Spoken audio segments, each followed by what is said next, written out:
शिरसा देव गौरीपुत्रं विनायकम् भक्तावासं स्मर नित्यं आयुकामार्थसिद्धये।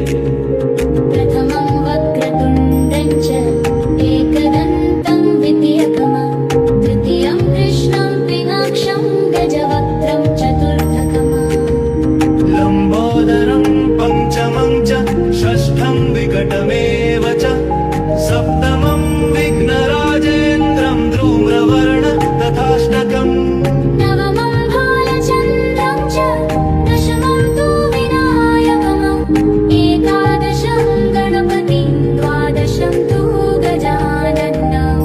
द्वादशैतानि नामानि त्रिसन्ध्यय पठेन्नर न च विघ्नभयं तस्य सर्वासिद्धिकरं प्रभो।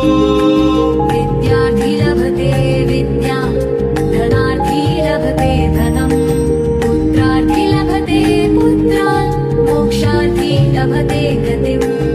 जपेत्वगणपतिस्तोत्रं षडभिर्मासे फलं लभेत् संवत्सरेण सिद्धिं च लभते नात्र संशय। अष्टभ्यो ब्राह्मणेभ्यश्च लिखित्वा यं समर्पयेत् तस्य विद्या भवेत् सर्वा गणेशस्य प्रसादतः। इति श्रीनारदपुराणे संकष्टनाशनं गणेशस्तोत्रं सम्पूर्णम्। प्रणम्यं शिरसा देव गौरीपुत्रं विनायकम् भक्तावासं स्मर नित्यं आयुकामार्थसिद्धये।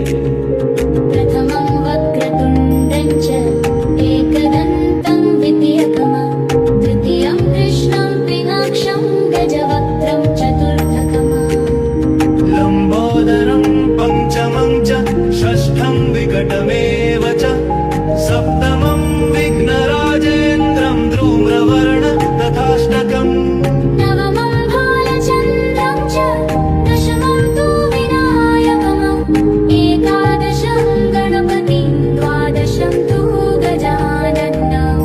द्वादशैतानि नामानि त्रिसन्ध्यय पठेन्नर न च विघ्नभयं तस्य सर्वासिद्धिकरं प्रभो।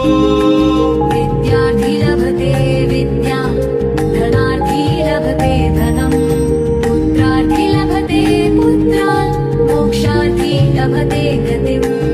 जपेत्वगणपतिस्तोत्रं षडभिर्मासे फलं लभेत् संवत्सरे